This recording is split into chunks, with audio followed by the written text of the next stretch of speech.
What is up, guys? So, clearly this is episode one,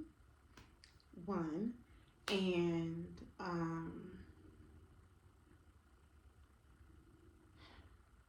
this is called the I Am Dinah podcast, and this is where we're going to heal. We're going to be uncomfortable, where we're gonna shake up the room. We may or may not ruffle some feathers. When we talk about trauma, when we talk about healing, when we talk about uh, love, when we talk about hope, faith, all of the things, accountability, excuse me, and when we talk about God, when we talk with just anything, this is what this is. This is where we're going to be safe. This is where we're going to find our voice. This is where we're going to be bold. And I hope you are ready for what's about to come and what's about to happen in my life and in your life. And I hope that God uses me to bless you, help you, assist you in whatever it may be. And yeah, just a little introduction, I guess, because clearly if you are watching this, you don't know who I am. And if you do, you're was good. And if you don't, I am Veron. I am originally from Newark, New Jersey, by way of Savannah, Georgia, because that's where I live now. And yeah, so that's who I am.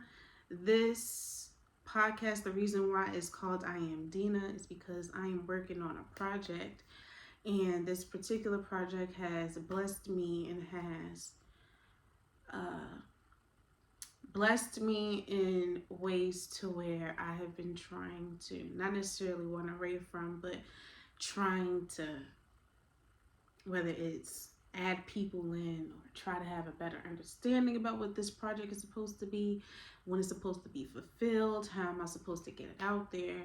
I've came into different roadblocks or whatever, even writer's block, because I am praying that this will turn into a book or a series, if so you will. I started I Am Dinah years ago as a blog when I was sexually abused, and during that time frame when I went to therapy from healing from that particular event, a story in the Bible of Genesis 34, use that as a reference because we're going to be going into that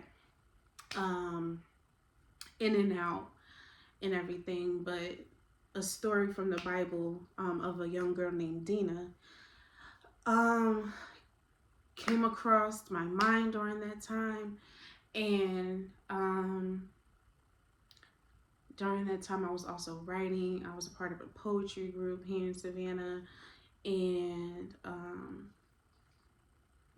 writing was my way of healing, was my way of coping, was my way of getting away from just different things that I was dealing with during that time. But I was able to use writing as a tool, and that was pretty much the only comfortable way that I felt like I was able to use my voice.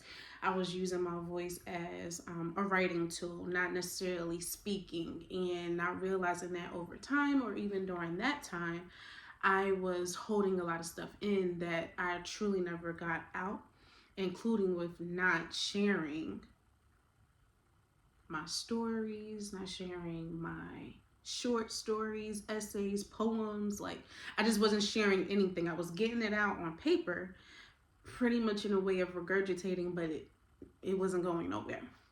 And fast forwarding to today, And looking at the dates, this is 10 years old. So happy 10th anniversary to me as a survivor. Happy 10th anniversary to I Am Dinah. Genesis 34. Come on, Word of God, King James Version. Okay.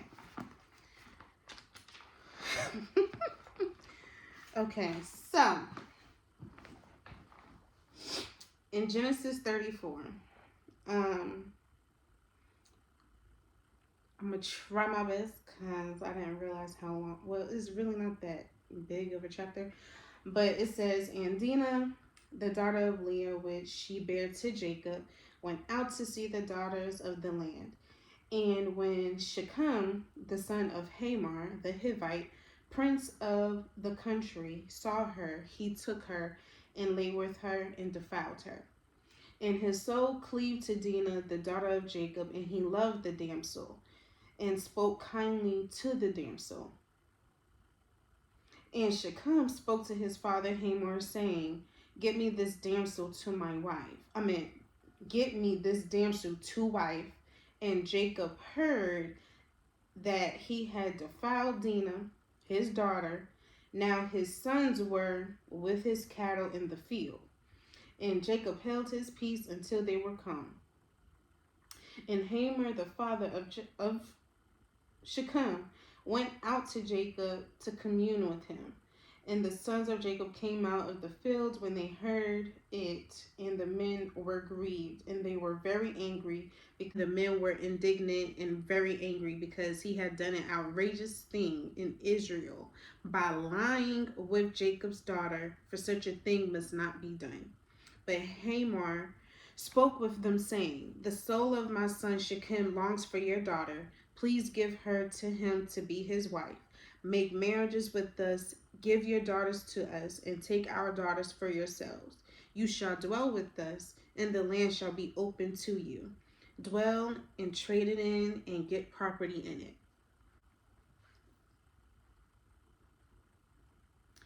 So, like, a few other questions.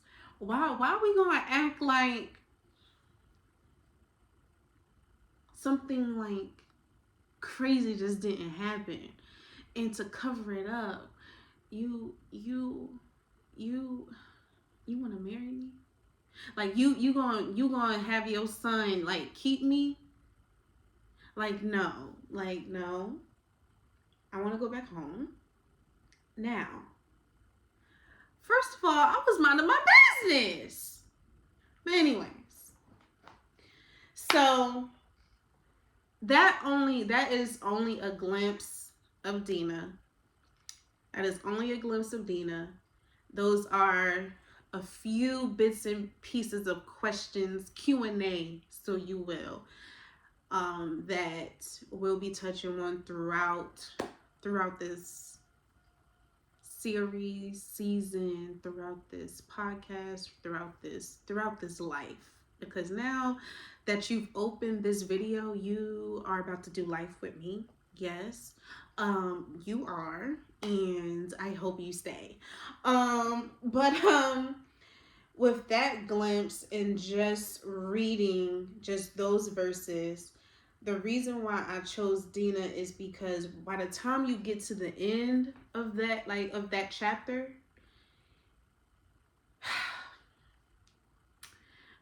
it's gonna feel like it's a lot to unpack.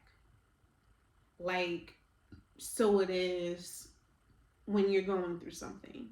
It's going to feel like it's a lot to unpack when you're experiencing depression. It's going to feel a lot to unpack when you have gotten sexually abused, molested, raped, from a family member, someone that's close to you, that could be a friend, or feeling like someone close to you set you up, or a cousin, like just different things. Like everything can be a lot to unpack, whether it's from anxiety all the way down to being abused, manipulated, feeling like you've been destroyed up and down, torn like a rag doll, all of that, and not being able to be free, not being able to feel like you're being heard for one, not feeling like you was able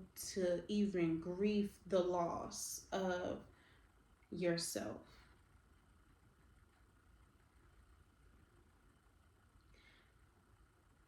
It's a lot to unpack when you feel like you have not been given time to grieve the loss of yourself because you wasn't given the opportunity to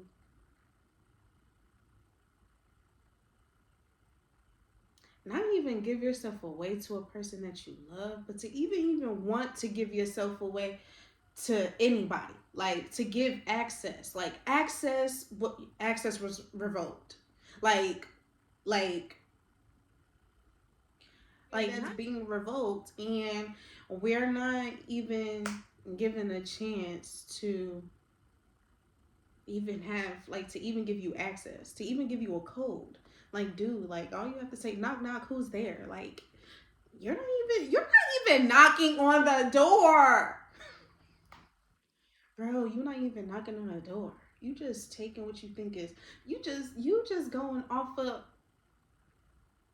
instinct and what you like because you see something so beautiful, like you're not even gonna ask her name. But anyways, I don't want to go on a tangent just yet, child. But I use her as a model because during that time, I'm talking about Dinah. I use her as her model because during that time of me coming across this story, I was like, bruh, like during that time when I first got, well, not first, but when I experienced that event, I was like, why don't we talk about Dinah in the church? Like, why don't we talk about Tamar in the church? We talk about Ruth, we talk about Esther, talk about Naomi, we talk about all the greatest like kings, like we talk about Solomon. We acknowledge Solomon, but we talk about David. Like we talk about Saul and we talk about Jonathan. Like we talk about all these different great people that have had so much faith or passion and will, you know, and we talk about all these great things. We talk about some of the bad things too that these men have experienced, but in long suffering of women. But we don't really talk about traumatic events when it comes to abuse in the church.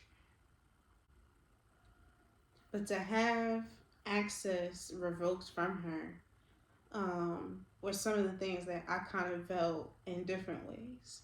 And then during my time of healing, um, which I can say now, like I'm getting all these like different dreams. I'm getting all of these different inclinations, like to do certain things, to write, to look up different videos or whatever, and just to get the feeling of putting so much out there to where I need to share more or to where I need to talk about it more because I haven't in such a long time um, that has now been 10 years.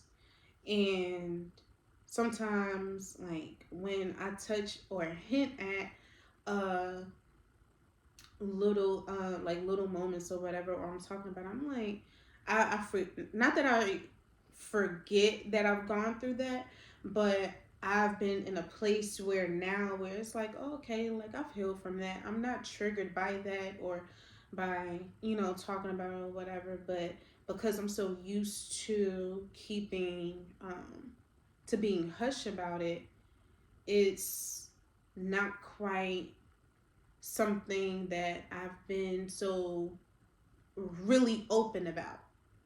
And that's what reminds me, like, bruh, like, you've been quiet all this time, like, in real life, and you've been moved and you've been touched, and you have been given, like, you was given an assignment 10 years ago that you have not done. And it's not to say that I have been disobedient or whatever from using my gifts or even my story or whatever, but I felt like I had to go through what I went through in the past 10 years through healing, therapy, through, you know, talking about it and sharing moments of what I've been through here and there, not necessarily being like strategically consistent about it, but the fact that I was able to push through the way that I did and experience certain engagements with other people, relationships with other people or whatever, it has put me in a place to where now I can actually say that I'm more bold and confident and mature to say, like,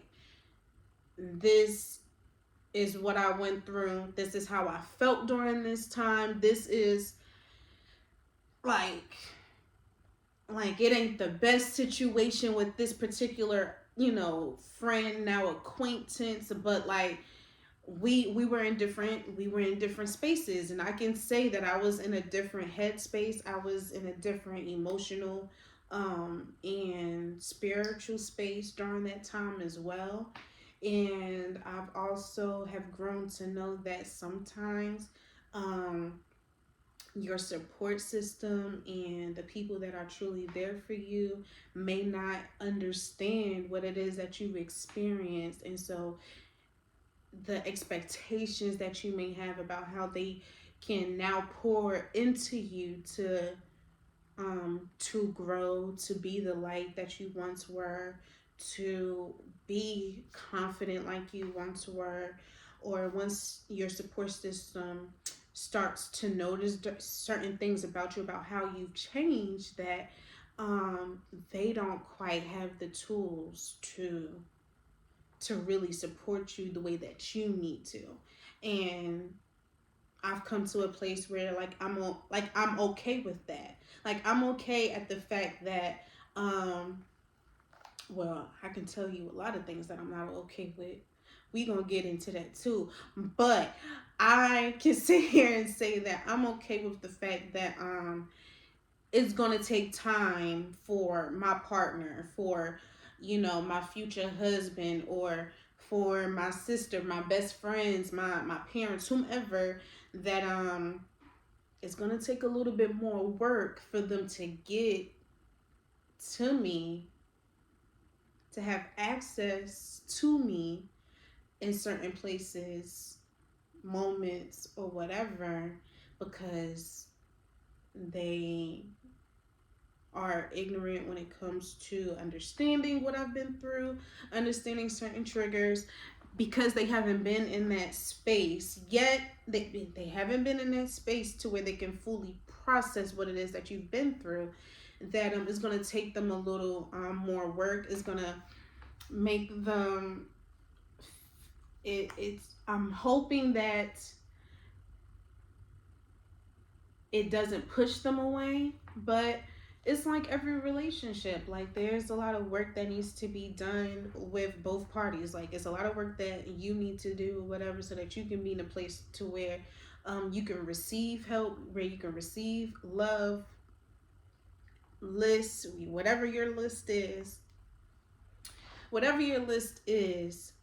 going to take work for you to do, to give access to people to be able to fulfill some of the things that you need, and vice versa. Then there's also going to be a time to where you might have a better understanding, like, I can no longer go to that particular person anymore because of the things that you have seen over time, experienced over time, the things that you know that he or she may not agree with or whatever. And if it doesn't agree with you spiritually, emotionally, and mentally, for them to pour into you the way that you need fit, then they are not for you. And that is also part of a relationship to say that not necessarily that it's seasonal, but that you seasonal, it can be seasonal, but that you might have to just let go completely. And you will start to notice certain things by how people treat you after they know your story. You will start to understand how people place you in their life after you've shared your story, or after sharing an experience, and it's like, hey, this happened to me, hey, I'm triggered, or explaining why, like the reason why that this have triggered me or whatever is because of this, that, and the third. And if they are willing to adjust to where they can make themselves available and open for you to come in, I bet. You know what I mean? Like, great, good. And then if they're not, and they're still showing characteristics, they're still showing how they are not able to adjust that for themselves to pour into this relationship, then they are not there yet. Or they may not be that they may not be it for you, for that friendship, that relationship, for any type of engagement, access to you, whatever. And I choose her in so many different ways because of I choose Dinah also because of how she is connected to Jacob, how she's connected to Leah, Rebecca, and her brothers. I feel like also that plays an effect too. Because granted, you know what I mean, by the end of the story, she comes back home. Her brothers went ham, killed all them people, bruh.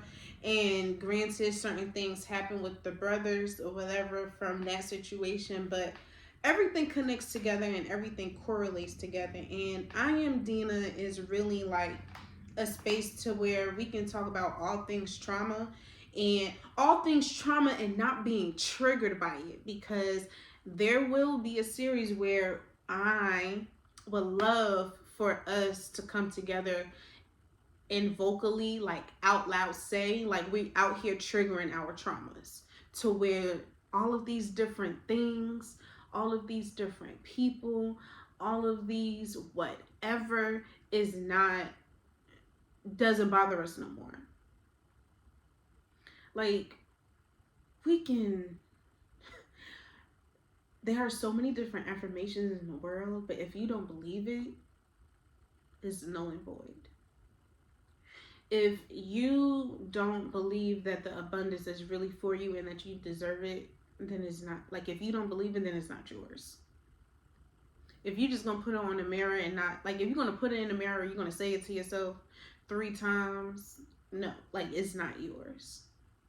But there are people out there that are affirming all of these different things, but if you really don't believe that it's yours, it becomes null and void when you're not doing the work for it, to get to it, to get to that place where you're trying to be, to get to that land of being healed, to get into that holy, like, healed water. Like, it's not going to happen if you don't believe. And I wanted to use Dinah as a lens because she experienced something that violated her, but we don't hear her voice. We don't know how she really felt after that. It doesn't talk about, like, we don't hear from Dinah. We don't talk about Dinah, like, no more after chapter 34. Bro, it goes straight back into Jacob. Like, it goes back into talking about her father. I'm gonna get into that too, because at this point, I just really feel like Jacob,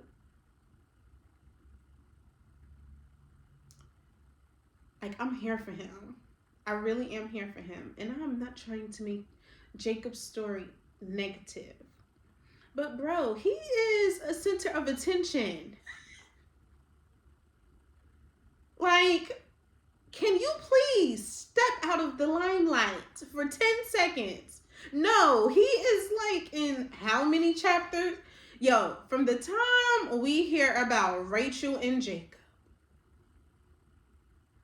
No, from the time that we hear about Isaac and Rebecca and how Rebecca finally got pregnant with these two twins. I mean, kids that were twins. Jacob has been the center of attention. All because he literally just wanted to be favored in Isaac's sight. And he was, because you are my son. But when you doing this, you are really showing your colors of being a brat. Like that's re being 30 now and rereading the story of Isaac and Rebecca and Jacob and Esau. Like, bro, if nobody didn't need to chill, it was him. He needed to. He Jacob. Jacob. Okay, so look. At this point, I done called you, so I know you like here. But no, like for real, like I just feel like Father Jacob, God, Jesus. I know y'all here too, but look, Jacob, he needed to sit down, like for real, for real, for real. Like just dive into a child. Like just read it. Like for real. Like he was super extra. But that is why I chose Dinah as a Lynn. I feel like some of the things that we experience that are traumatic or whatever come from not just our families that we've experienced, and it has trickled down, it has passed down up until now, and so we're doing a lot of work to unlearn and relearn. And but when we do the reteaching, we're teaching ourselves about what it is that we want to cultivate, and what it is that we want to like really instill and grow in. And for me, for me, there are times where like I feel like it's too late, but then there are other times where I know for a fact like it's not too late. It's just the fact that like it's just a lot of work to do, because in my head I've been told like it's supposed to be like this, and you're supposed to have these particular manners or whatever the case may be. And then all of these things that you have been taught about how you need to do, how you need to do this, how you need to meet people, how you need to network, how you need to cultivate relationships or whatever, now like does not matter. It doesn't matter. People don't care about it. The decency of respect, the decency of boundaries, and really knowing that like everybody's point of view is not the same, and respecting it. Knowing that everybody's background is not the same either, and respecting that too. So it just comes from different things about how, and it really starts from the home and how it passes down, and how we pass it on out into the world when we step out the four walls that we've lived in or that we grew up in. And it's really intriguing to see the growth, the maturity, all in it, in it all. And I really can't wait to dive in to these different stories so that we can all be able to um, be greater than we've ever been, to be higher than we've ever been, to like, bro, like when I read you some of the things that I have gotten, not just from these stories, but from my life, and about how I've had a different perspective in so many different ways, especially when it comes to like relationships with men, and relationships with other women, to where I need to be able to engage with other people, whether men or women, and I have to build these different relationships. I have to be able to talk a certain way, for them to understand me, for me to be open and available to understand them, so that this assignment, so that this mission, so that this relationship or whatever it is, so that this friendship can work out. And if it can't, it can be for so many different reasons. And then once you break down those walls, like, it is totally like up from there. And it's really about the will. I believe that it's about the will. And I'm willing to do that. I'm willing to, I was about to say risk it all. But I don't know what I'm trying. I don't know what I'm risking if I risk it all, child. But um, but nonetheless, I'm truly willing to get out of my comfort zone, because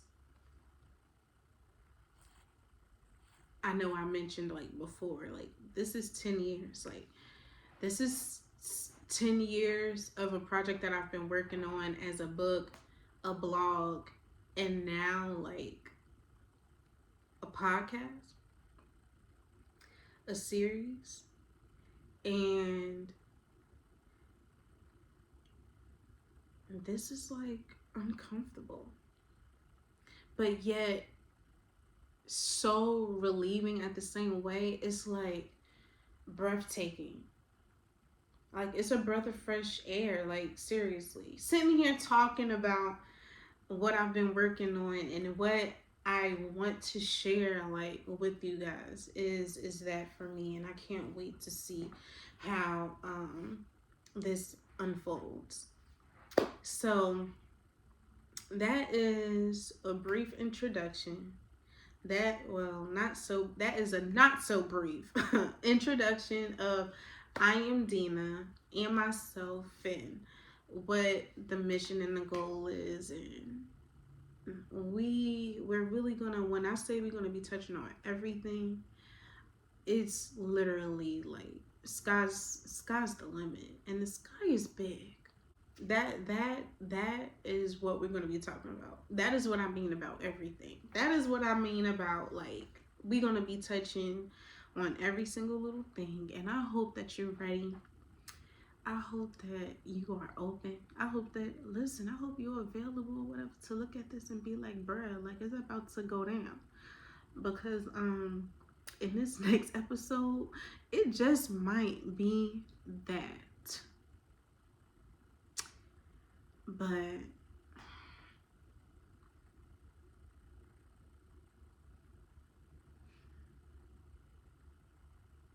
yo, that is that. Okay, that is the introduction. This is I Am Dinah podcast, and yeah, I'm your girl V Nicole. I'm not gonna say when to come back, but if you come back, it might be another episode up.